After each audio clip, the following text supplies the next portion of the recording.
ప్రభుత్వాలు వీళ్ళ బాధ్యతను విస్మరిస్తున్నాయా, లేదంటే ఓట్లేసిన కార్పొరేటర్లు కానీ, ఎమ్మెల్యేలు కానీ, ఎంపీలు కానీ వీళ్ళు మాకెందుకులే, మాకు సంబంధం లేదన్న ధోరణిలోని మరి వెళ్తున్నారా? ప్రభుత్వాలు ఏవైనా సరే మరి వీళ్ళు బాధలు పట్టించుకునే వాళ్ళు ఎవరు మనకు కనబడుతుంది ఇక్కడ. ఇంకో చిన్న బిడ్డ, దాన్ని చూస్తేనే మనకు బాధ అనిపిస్తుంది. నిజంగా మన కుటుంబాల్లో కానీ అలాంటి వాళ్ళు ఉంటే ఆ బాధ ఏంటో మనకి తెలుస్తుంది. కారణాలు ఏంటంటే ఈరోజు పసిపిట్లు అయినప్పటికీ కూడా మరి వారు కనీసం నడవలేని పరిస్థితి, కాళ్ళు చూస్తే కాళ్ళు 2 అడుగులు వేయలేని పరిస్థితి, మరి చేతులు చూస్తే ఆ చేతులు కూడా ఎత్తలేని పరిస్థితి మనకు కనబడుతుంది. చిన్న బిడ్డ ఎక్కడ ఉన్నారు ఎదురుగా, మరి ఆ బిడ్డ చేయి కూడా ఎత్తలేని పరిస్థితి, తన తండ్రి సహాయంతో రావాల్సి వస్తుంది. మరొక బిడ్డ అయితే తన తండ్రి ఉంటేనే కానీ ఎక్కడికి వెళ్ళలేని పరిస్థితి. ఇక్కడ మనం గమనించాలి. మరి ఒక పక్క ఆడబిడ్డలు వాళ్ళు కాళ్ళు పనిచేయక, చేతులు పనిచేయక మరి ఎక్కడికి వస్తారు? ప్రభుత్వాల మీద కదా ఆధారపడతారు, ఓట్లేసిన ఎమ్మెల్యేల మీద కదా ఆధారపడతారు, ఓట్లేసిన కార్పొరేటర్ల మీద కదా, ఓట్లేసి గెలిపించిన కార్పొరేటర్ల మీద కదా ఆధారపడతారు, ఓట్లేసి గెలిపించిన ఎంపీల మీద కదా ఆధారపడతారు. మరి వాళ్ళు పట్టించుకోకపోతే మరి గంటల తరబడి ఆ రోజు లైన్లో నిలబడి ఓట్లేసి మిమ్మల్ని గెలిపించి రాజులు చేశారు కదా, మరి మీకు ఇలాంటి వారు కనబడట్లేదా? మరి ఇలాంటి వారు కనబడలేనప్పుడు వాళ్ళు వచ్చేది అధికారుల దగ్గరికే కదా. అలాంటి అధికారుల దగ్గరికి వచ్చినప్పటికీ కూడా కనీసం వాళ్ళకి పర్సెంటేజ్ పేరు చెప్పి పెన్షన్ని నిరాకరిస్తున్నారు. ఇది ఎలా చూడాలి, ఏ విధంగా చూడాలి అవి ఒకసారి గమనించాలి. అధికారులు ఒకవేళ ఇదే పరిస్థితి మన కుటుంబాల్లో, మన ఇంట్లో రాజకీయ నాయకులు మన కుటుంబాలు ఎలాంటి వాళ్ళు ఉంటే మనకేంటో బాధ ఏంటో అర్థమవుతుంది. ఆ విషయంలో మనతో పాటు మాట్లాడడానికి వారి తల్లిదండ్రులు ఎవరైతే ఉన్నారో వారితో మాట్లాడే ప్రయత్నం చేద్దాం. సార్ చెప్పండి, అసలు మీరు ప్రత్యేకంగా కలెక్టర్ ఆఫీస్కి ఇది ఒక్కసారి వచ్చారా, లేదా ముందు నుంచి వస్తున్నారా? వస్తే ఎన్నిసార్లు వచ్చారు? వస్తే కలెక్టర్ అయ్య గారు మీకు ఏమని జవాబు ఇచ్చారు? సార్ చాలా సార్లు వచ్చామండి. ఇప్పుడు 5-6 సార్లు నుంచి వస్తున్నామండి. మేము ఈ పెన్షన్ కోసం 2000 గత గవర్నమెంట్ హయాం నుంచి మేము ప్రయత్నం చేస్తూనే ఉన్నాం.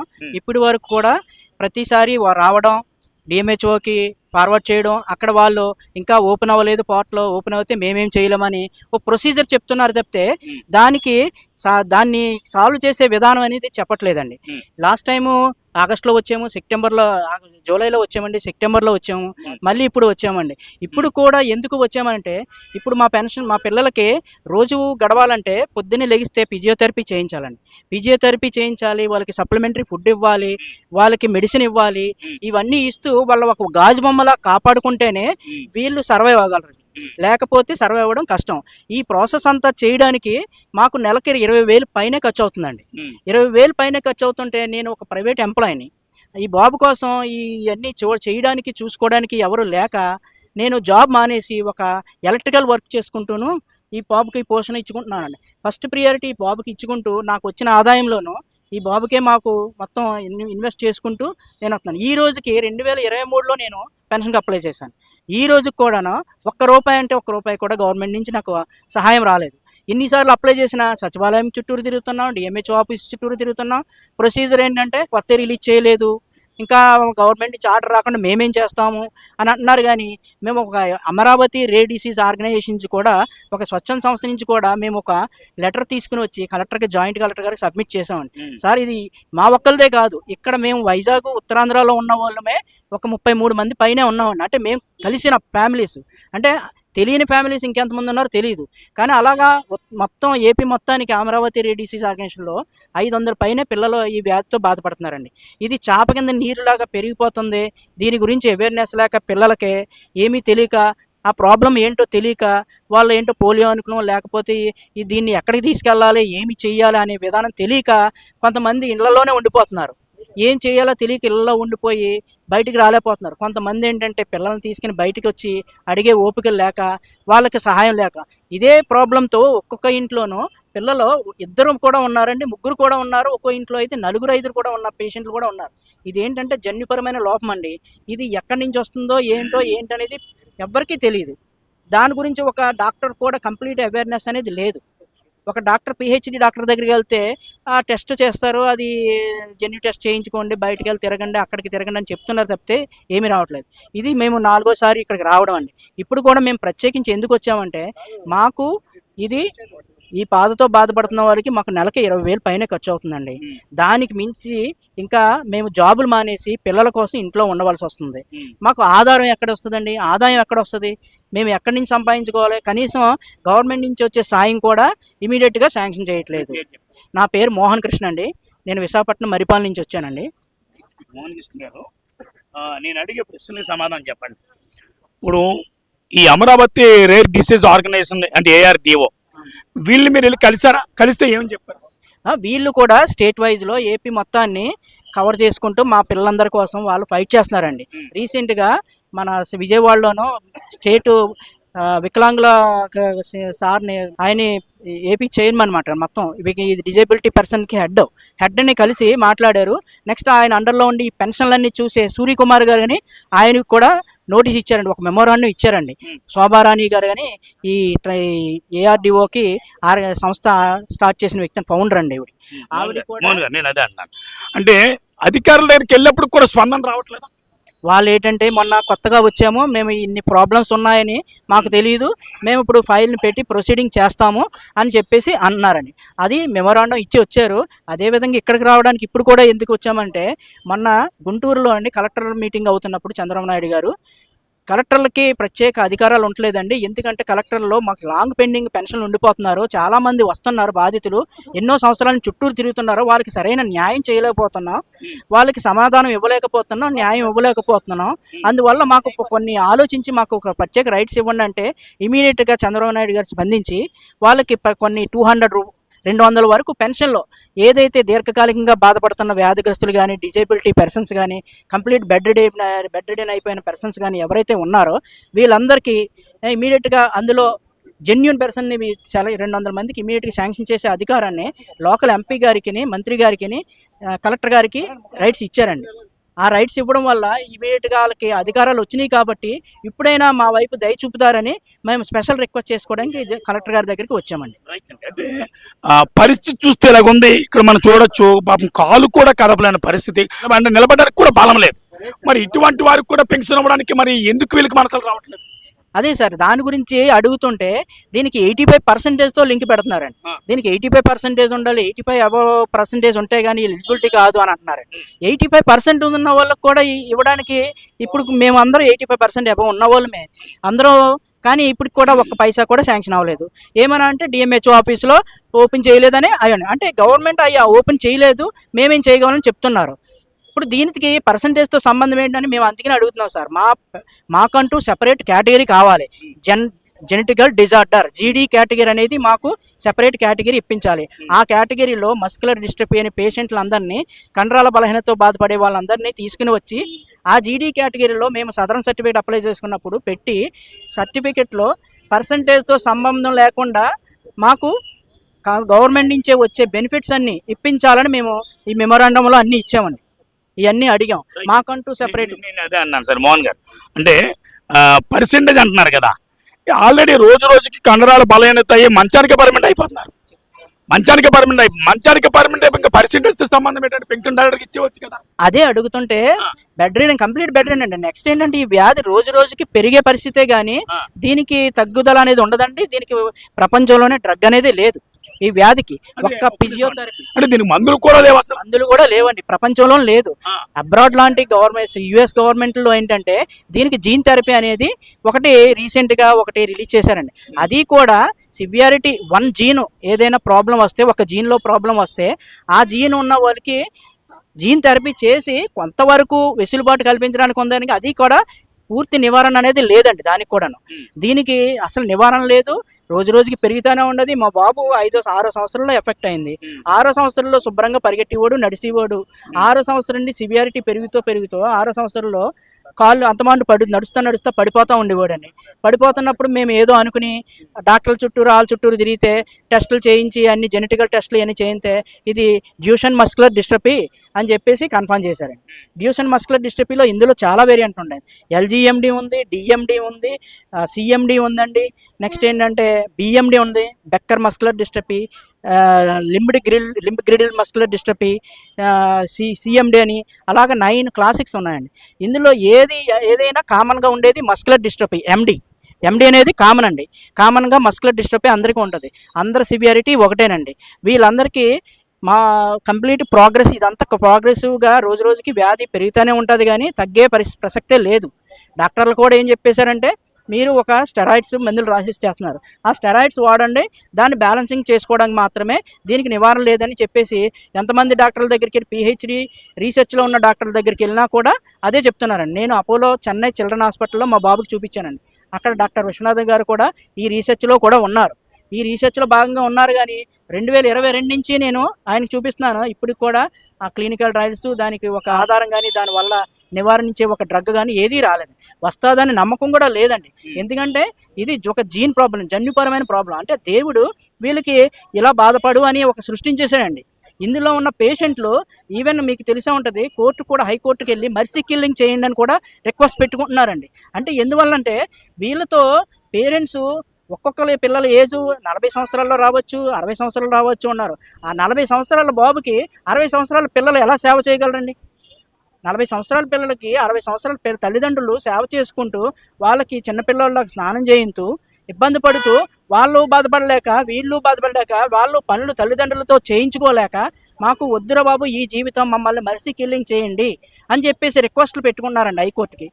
అయినా కూడా నేనేదో అన్నాను మోహన్ గారు, అంటే మర్సీ కిల్లింగ్ చేయండి అని చెప్పి హైకోర్టుకి వెళ్ళి రిక్వెస్ట్ పెట్టుకునే కారణాలు ఏంటి, అసలు ఏంటి అంటే ఎవరు పట్టించుకోకపోవడం వల్ల గవర్నమెంట్ అనేది పట్టించుకోలేదు. నెక్స్ట్ వీళ్ళ బాధల్ని రోజు రోజుకి పెరుగుతుంది, తీవ్రత పెరుగుతుంది.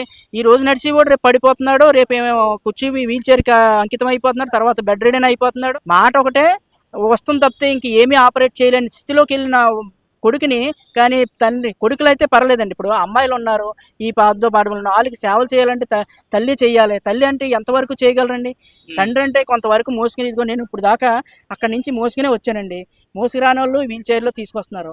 అయినా కూడా దీనికి స్పందించట్లేదు గవర్నమెంట్ అన్ని ఏంటంటే పథకాలు ఇస్తుంది. ఆ పథకాల్లోనూ ఇన్ని పథకాల్లోనూ మాకు కేటాయించిన బడ్జెట్ లేదా? ఇప్పుడు సెంట్రల్ గవర్నమెంట్ కూడా ఏమంటుందంటే బడ్జెట్లో మీ సలహాలు సూచనలు ఇవ్వండి అని చెప్తుంది. చెప్పినప్పుడు మాకు మస్కులర్ డిస్ట్రోఫీ పేషెంట్లకి సెపరేట్ ఒక ఫండింగ్ అనేది కేటాయించండి, వాళ్ళకి సెంట్రల్ గవర్నమెంట్ నుంచి ఏదైనా ప్రాబ్లం వచ్చినా ఏదైనా ఇంత ఫండింగ్ అనేది కావాలి అని మేము పోస్టులు పెడుతున్నామండి, టెస్టుల్లో పెడుతున్నాము, సోషల్ మీడియా ద్వారా అడుగుతున్నాము, అన్నీ చేస్తున్నాం. అయినా కూడా మాకు రెస్పాన్స్ లేదండి. ఇప్పటికి కలెక్టర్ ఆఫీస్కి మీరు చాలాసార్లు తిరిగారు. మరి ఇలా తిరిగినట్లే మీ లోకల్లో ఉన్న కార్పొరేటర్లు కానీ ఎమ్మెల్యేలు కానీ ఎంపీలు కానీ ఎప్పుడైనా కలిసారా? కలిసి అంటే అందరూ ఒక దగ్గర ఉండరు కదా, రకరకాల ఏరియాలు ఉన్నారు. మీరేమో మర్రిపాలెంలో ఉన్నారు, మరొకరేమో మరొక ఏరియా. ఈ విశాఖపట్నం నలుమూలలు ఉన్నారు కదా. మరి ఎమ్మెల్యేలు ఏవైతే 7 నియోజకవర్గాలు ఉన్నాయో ఈ నియోజకవర్గాలు 7 నియోజకవర్గాల్లో కూడా మరి ఉన్న ఎమ్మెల్యేలు మరి ఎందుకు పట్టించుకోలేదు? అంటే మీరు వెళ్ళలేదా? ఒకసారి కావాలి అంటే సార్ మేము అప్రోచ్ అవ్వడానికి కారణం ఏంటంటే ఇప్పుడు ఒక్కొక్కరు మీరే అన్నారు, ఒక్కొక్కరు ఒక ఏరియాలో ఉన్నారు. అందరం కలిసి మేము ఒక్కొక్కరు ఒక ఏరియాకి వెళ్తే ఇంతమంది వస్తేనే ఇక్కడ నుంచి రెస్పాన్స్ లేదు, ఒక్కొక్కరు వెళ్తే మాకు రెస్పాన్స్ ఏం వస్తుందని చెప్పి మాకు ఇక్కడ స్పందన ఉన్నది. దీని ద్వారా మాకు అవకాశం ఉంది, మా ప్రాబ్లం సాల్వ్ చేస్తానని ఉద్దేశంతో మేము అందరం కలిపి అన్ని ఏరియాల నుంచి ఎక్కడి నుంచి అయినా అన్ని ఏరియాలో కేటగిరీ వీళ్ళు తీసుకుంటారు కాబట్టి సమస్యలను అన్ని ఏరియాల నుంచి డిస్టిక్ లెవెల్లో తీసుకుంటారని, ఇక్కడైతే మాకు న్యాయం జరుగుతుందని మేము అందరం ఒక ఫ్యామిలీ మెంబర్స్ కింద గ్యాదర్ అవ్వి ఎవరెవరు ఎక్కడున్నారో ఎవరేంటో తెలియదు కానీ మేమందరం ఒక ఫ్యామిలీలాగా ఫోన్ కాంటాక్ట్ చేసుకుని గ్యాదర్ అవ్వి మేమందరం ఇక్కడికి రావడానికి కారణం ఏంటంటే ఒక్కొక్కరు ఒక ఏరియాలో ఉన్నారు, ఒక్కొక్కరు ఇడిగా వెళితే అవకాశం లేదు దానికి సమస్య సాల్వ్ చేయడానికని. 5-6 సార్లు వచ్చాను సార్. 5-6 సార్లు. మరి ఇప్పుడు ఫైనల్గా ఈ రోజు కూడా వచ్చారు కదా, ఏమి కలెక్టర్ బాబు గారు ఏమన్నారు? ఇప్పటికైనా స్పందించారు? జాయింట్ కలెక్టర్ గారు ఉన్నారండి ప్రెసెంట్. జాయింట్ కలెక్టర్ గారికి నోటీస్ చేసామండి మా ప్రాబ్లం గురించి. ఇదే కాదండి, ఇదిగోండి మేము ఇక్కడ ఉన్న వాళ్ళం, అవైలబిలిటీ ఉన్న వాళ్ళం మేము వచ్చాం ప్రజెంట్. కానీ అన్అవైలబిలిటీ ఉన్న వాళ్ళు ఇక మొత్తం ఏపీ మొత్తానికి ఈ అమరావతి రేర్ డిసీజ్ ఆర్గనైజేషన్ తరఫున రికగ్నైజ్ అయిన వాళ్ళు 500 పీపుల్స్ పైనే ఉన్నాం మేము. అనాథరైజ్డ్గా ఇంకెంతమంది ఉన్నారో తెలియదు. ఇది చాప కింద నీరులో పెరుగుతుంది, దీని గురించి అవేర్నెస్ లేదు. మేము అవేర్నెస్ క్రియేట్ చేయడానికి మాకు స్వచ్ఛంద సంస్థ అనేది ముందుకు వచ్చి వీళ్ళకి ఆన్లైన్ క్లాసులు కండక్ట్ చేసి సపోర్ట్ చేస్తుంది. ఈవెన్ ఆ సపోర్ట్ కూడా మాకు గవర్నమెంట్ నుంచి లేదు. దానివల్ల ప్రైవేట్ ఆర్గనైజేషన్ నుంచి వస్తుంది కానీ గవర్నమెంట్ నుంచి స్పందన రావట్లేదండి. ఆ స్పందన అనేది రావటం లేదు. గవర్నమెంట్ నుంచి మాకు ఎన్జిఓ సంస్థ నుంచి మేము ఇలా ఉన్నారు కాబట్టి ఇంతమంది మేము మీకు ఇక్కడ ఉన్న లోకల్ పీపుల్ మేము రిప్రజెంట్ చేయడానికి వచ్చాం.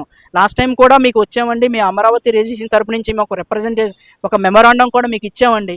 ఇప్పుడు కూడా మీకు కలెక్టర్ అథారిటీలో మీకు పెన్షన్ శాంక్షన్ చేసే అవకాశం మీకు కల్పించారు కాబట్టి ముఖ్యమంత్రి గారు దాని గురించి మేము స్పెషల్ రిక్వెస్ట్ పెట్టుకోవడానికి వచ్చామండి. ఎందుకంటే మా ఫైల్స్ అన్నీ అందులో పెండింగ్లో ఉన్నాయి. మా పిల్లలందరికీ ఇందులో కూడా మాకు అవకాశం కల్పించమని మళ్ళీ స్పెషల్ రిక్వెస్ట్ చేసుకోవడానికి ఈరోజు వచ్చామండి మేము. మరి ఇప్పటి వరకు కొంతమందికి పెన్షన్లు లేవంటున్నారు. మరి ఇలాగున్నప్పుడు కూడా పెన్షన్లు ఇవ్వట్లేదు అంటున్నారు. ఎవరి దగ్గరికి వెళ్ళి అడగాలి? కార్పొరేటర్లా పట్టించుకోరు, ఎమ్మెల్యేలా దరిదాపులు రారు, ఎంపీలా మాకు సంబంధం లేదని అంటారు. మరి అలాంటప్పుడు ఐఏఎస్ఎల్ చదివిన కలెక్టర్ బాబుల దగ్గరికి వచ్చినప్పుడు కూడా ఇప్పటికి 5-6 సార్లు వచ్చారంటున్నారు. మరి ఈసారి కూడా వచ్చినప్పుడు కూడా పట్టించుకోకపోతే మరి కనీసం వీళ్ళకి పెన్షన్ కూడా లేకపోతే వీళ్ళకి మందులే లేవంటున్నారు. మరి ఎలా జీవనం సాగిస్తున్నారో? ఇంటికి 4-5 పిల్లలు ఉంటారు ఒక కుటుంబంలో, భార్యాభర్తలతో కలిపి 4 ఉంటారు. ఈ 4 జీవనాన్ని ఎలా సాగిస్తున్నారు? అదే సార్, ఇప్పుడు ఉన్న జాబులు మానేసి పిల్లల కోసం, వాళ్ళ పోషణ కోసం జాబులు మానేస్తే ఇంటికాడ చూసి వాళ్ళు ఎవరో లేక, ఇక్కడ తెలిసింది కదండి, పేరెంట్స్ తప్పితే పేరెంట్స్ తప్పితే ఇంకెదరో ఇప్పుడు మైక్రో ఫ్యామిలీస్ అయిపోయి ఎవరు చూసి వాళ్ళు లేక ఉన్న జాబులను కూడా వదిలేసండి ఆ పిల్లల పోషణ కోసం వచ్చిన అందితే కనుక పెన్షన్ వస్తే పెన్షన్ డబ్బులతోటో దానితోనే సరిపెట్టుకుని గడుపుతున్నారండి. ఎందుకంటే మాకు ఎక్కడికి వెళ్ళాలో తెలియక కలెక్టర్ ఆఫీస్ చుట్టూరు మేము తిరుగుతున్నాం. ఎందుకంటే ఇక్కడైనా మాకు పరిష్కారం దొరుకుతుందని. ఇన్నిసార్లు ఇక్కడికి రావడానికి కారణం అదేనండి. మాకు ఇప్పుడు ప్రత్యేకించి దీర్ఘకాలికంగా బాధపడుతున్న పేషెంట్లకి, వికలాంగులకి, వీళ్ళందరికీ ఎవరైతే లాంగ్ పెండింగ్ ఉన్న పెన్షన్లు ఏదైతే ఉన్నాయో వాళ్ళని మీరు శాంక్షన్ చేసే విధంగా గవర్నమెంట్ 200 మందికి పెన్షన్ చేసే విధంగా వీళ్ళకి రైట్స్ ఇచ్చారండి. గవర్నమెంట్ ఇచ్చింది కాబట్టి అందులో మమ్మల్ని దృష్టిలో పెట్టుకుని దాంట్లో మా పిల్లలకందరికీ న్యాయం చేయమని రిక్వెస్ట్ చేయడానికి వచ్చాను. సార్ మీకు చెప్పండి.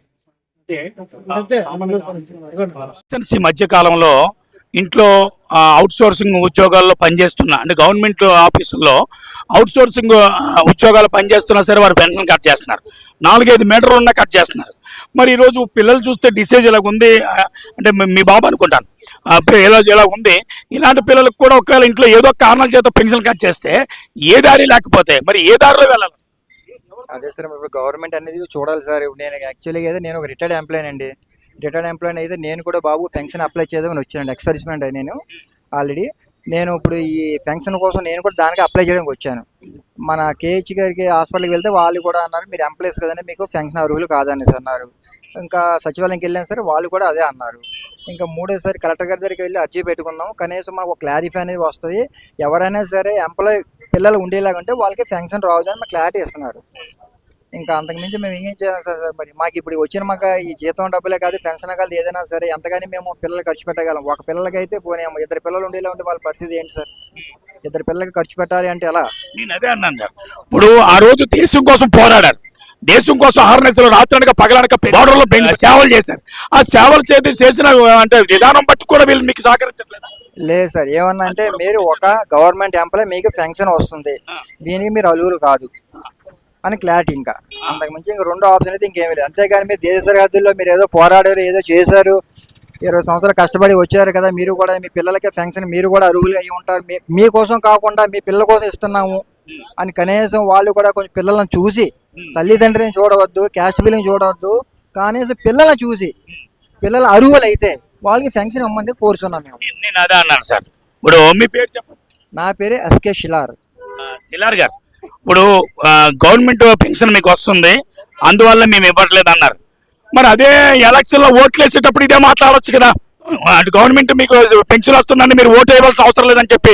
మరి అలాగే స్పందించారు. నేను కూడా అదే అడుగుతున్నాను సార్, గవర్నమెంట్ అదే అడుగుతున్నాను. మీరు వాగ్దానం చేసే ముందు ఏదైనా సరే ఎంప్లాయీస్ పిల్లలకి ఇది వర్తించదు, ఇది ఎంప్లాయీ లేని పిల్లలకే వర్తిస్తుంది, అప్పుడే మీరు క్లారిటీగా చెప్పేలాగా ఉంటే ఎలాంటి తల్లిదండ్రులు కూడా ఆశపడరు. నేను షిలార్ గారు, నేను అదే అన్నాను సార్. అరే మీకు గవర్నమెంట్ పెన్షన్ వస్తుందండి, మీరు ఎక్స్ సర్వీస్ మ్యాన్ అండి, మీరు దేశం కోసం పోరాడారంటే మీ ఓట్లు మాకు వద్దని చెప్పాలి కదా. మరి అప్పుడు ఓట్లు ఎలాగ ఇచ్చుకుంటున్నారు? అప్పుడు ఓట్లతోనే వాళ్ళకి పని ఉంది కదా సార్. వాళ్ళకి ఓట్లే కావాలి, వాళ్ళకి నెగ్గాలి. నెగ్గిన తర్వాత ఇంకా ఆ తర్వాత పనులు అవుతున్నాయా లేదని తర్వాత సంగతి సార్. ఎవరు ఆలోచిస్తున్నారు దీనికోసం? సఫర్ అయ్యేది ఓన్లీ తల్లిదండ్రులే కదా సార్. ఈ జెనెటిక్ డిసార్డర్ తీసుకునేలాగా ఉంటే వీళ్ళ లైఫ్ టైం కూడా సార్ మినిమం 25 years సార్, అంతకు మించి ఎక్కువ బతకలేరు సార్ వీళ్ళు కూడా. ఇదేదో లాంగ్ టైం బతికేస్తున్నారు, లాంగ్ టైం పెన్షన్ ఇచ్చేస్తున్నాం. నన్ను అడిగేలా ఉంటే చాలా తక్కువ సార్ ఈ డిసీజ్ ఉన్న వాళ్ళకి. ఎందుకంటే వీళ్ళు పెన్షన్ ఇస్తున్నారు సార్, ఇవి లాంగ్ టైం ఉండరు తెలుసుకొని కూడా వీళ్ళు కనీసం పెన్షన్ ఇచ్చే వాళ్ళు బతికినంత కాలం కూడా వాళ్ళకి ఒక తోడుగా వాళ్ళు ఇచ్చిన రూపాయి అయినా సరే వాళ్ళకే కదా ఖర్చు పెడుతున్నారు సార్ తల్లిదండ్రులు. షిలార్ గారు, అంటే ఇప్పుడు ఏదైనా మందులు పడదామన్నా అంటే స్టెరాయిడ్స్ తప్ప దాని ఫలితం లేదు. మన మందులు వాళ్ళు మన స్టెరాయిడ్స్ ఇచ్చి వాళ్ళు బాధ పెట్టడం తప్ప మనకి ఇంకంతకన్నా ఇంకేం లేదు. మందులు పనిచేయవు, ఇక్కడ కార్పొరేటర్లు సాయం చేయరు, ఎమ్మెల్యేలు ఆదుకోరు, ఎంపీలు పట్టించుకోరు. ఇక్కడికి వస్తే మరి మా కలెక్టర్ బాబులు కూడా మరి ఇప్పుడు 5-6 సార్లు వచ్చారంటున్నారు. మరి ఎవరు పట్టించుకోకపోతే ఏం చేయాలి సార్ మరి పరిస్థితి? అదే సార్ మాకే అర్థం కాలేదు. ఇప్పుడు మేము ఏం చేయాలో మాకే అర్థం కావట్లేదు సార్. ఎంతగానో మేము తిరగాలని పిల్లల్ని ఎత్తుకొని చెప్పండి సార్ మీరే. ఉన్నది లైఫ్ చిన్న లైఫ్ సార్, వెళ్ళే ఉన్నదే చిన్న లైఫ్. అంతకుమించి ఏం చేయగలం సార్? మేము తిరుగుతున్నాం సార్, అటు ఇటు పిల్లల్ని వేసుకొని తిరుగుతున్నాం. అంతకుమించి మేము ఏం చేయగలం సార్? ఎక్కడికి వెళ్ళినా సరే మాకు సపోర్ట్ అనేది కూడా దొరకటం లేదు. నేను అదే అన్నాను. అంటే సిల్లర్ గారు ప్రధానంగా మీ అబ్బాయి విషయంలో కాకుండా ఇప్పుడు ఇంతమంది కోసం మీరు అందరు కలిసి వచ్చారు, మీ ప్రధానమైన డిమాండ్ ఏంటి సార్? ఏం చేస్తే మీ కుటుంబానికి వెలుగు వస్తుంది సార్? ఎందుకంటే ఇప్పుడు వీళ్ళకి కావాల్సింది ఫిజియోథెరపీ సార్. మెడిసిన్ లేకపోవడం వల్ల ఫిజియోథెరపీ కంపల్సరీ కావాలి సార్. వీళ్ళు వెకేషనల్ థెరపీ అని, వీళ్ళకి ఫంక్షన్గా ఉండేలా ఉంటే కొంచెం కాదు కొంచెం అయినా సరే వీళ్ళ తల్లిదండ్రులు వాళ్ళకే పోషక పదార్థాలు కొంచెం పెట్టేసి ఉన్నంత కాలం కూడా వాళ్ళని పోషించే కెపాసిటీ అనేది ఒక తల్లిదండ్రిగా వస్తుంది. పిల్లలు కూడా కొంచెం ఏదో ఆరోగ్యంగా ఉంటారు ఉన్నంతకాలం కూడా. వీళ్ళు అందుకోసం ఫంక్షన్ డిమాండ్ కోసం వచ్చారు సార్. ఇవి ఇచ్చిన ఫంక్షన్లో కొంచెం మందికి వస్తున్నాయి, కొంచెం మంది రావట్లేదు. కొంచెం మందికి 6,000 వస్తున్నాయి, కొంచెం మంది 15 మందికి ఫంక్షన్ వస్తున్నాయి, కొంచెం మంది ఫంక్షన్ కూడా లేవు. ఎంప్లాయీస్ పిల్లలకు కూడా అయితే ఫంక్షనే లేవు. వాళ్ళకి కనీసం ఉన్న వాళ్ళకి డిసిజన్ బట్టి వాళ్ళకి ఫంక్షన్ ఇవ్వాల్సిందే కోరుచున్నాం. ఇది వినోద్ వీళ్ళ యొక్క బాధ నిజంగా వర్ణాతీతం అని చెప్పాలి. ఇలాంటి కష్టాలు బాధలు మన ఇంట్లో కానీ మన ఫ్యామిలీ మెంబర్ల కుటుంబాల్లో ఎవరికైనా ఉంటే నిజంగా బాధ తెలుస్తుంది. గోతులో పడినోడికే ఆ గోతులోని ఎంత కష్టం ఉంటుందో, ఆ గోతులో నుంచి బయటికి రాలేక ఎన్ని పాటలు పడుతున్నారో, ఆ పాటలు పడుతున్నప్పుడు ఆ బాధ అనుభవించేవాడికే తెలుస్తుంది. అలాగే పడ్డవాడికి తెలుస్తుంది దెబ్బ విలువ అని అన్నట్లు ఈరోజు మరి ఇన్నిసార్లు మరి కలెక్టరేట్ని మరి ఆశ్రయించినప్పటికీ కూడా మరి కలెక్టర్ బాబు మరి మేమేమి చేయలేని పరిస్థితుల్లో ఉన్నట్టు మరి వారైతే తెలియపరచడం, వీరి బాధ్యతలు అయితే చెప్తున్నారు. నిజంగా వీళ్ళ డిసీజ్ ఏంటంటే రోజు రోజుకి క్రమేపీ అలా అనారోగ్యానికి గురైపోయి ఆ ఏమి చేయలేని నిస్సాయ స్థితిలోకి వెళ్ళిపోతారు. గమనించాలి. నిజంగా మరి ఇలాంటి వాళ్ళు ఆదుకోవడానికి మరి లోకల్లో ఉన్న మరి కార్పొరేటర్లు కానీ ఎమ్మెల్యేలు కానీ ఎంపీలు కానీ ఎందుకు మైండ్ పెట్టట్లేదో నిజంగా అలాగాను ఇలాంటి వాటి విషయంలో మైండ్ పెట్టుంటే మంచి మైలేజ్ కూడా వాళ్ళు కూడా సంపాదిస్తారు. మరి ఏ యొక్క ఆధారం లేకుండా ఏదైతే ఇప్పుడు నిస్సాయ స్థితిలో ఉన్నారో ఆ నిస్సాయ స్థితిలో ఉన్న వీళ్ళకి ఆదుకోవాలని చెప్పి వాళ్ళైతే కోరుతున్నారు. ఇటుపక్క ప్రభుత్వాలు ఆదుకోక అటుపక్క అధికారులు ఆదుకోకపోతే ఎక్కడికి వెళ్ళాలి? ఏ మందులు వేసినా సరే మందులు కూడా పనిచేయకపోతే మా పిల్లల పరిస్థితి ఏంటని చెప్పి వాళ్ళు అడుగుతున్నారు. వీడియో జర్నలిస్ట్ వినోద్తో సిటీ న్యూస్ వైజాగ్ వేణుగోపాల్.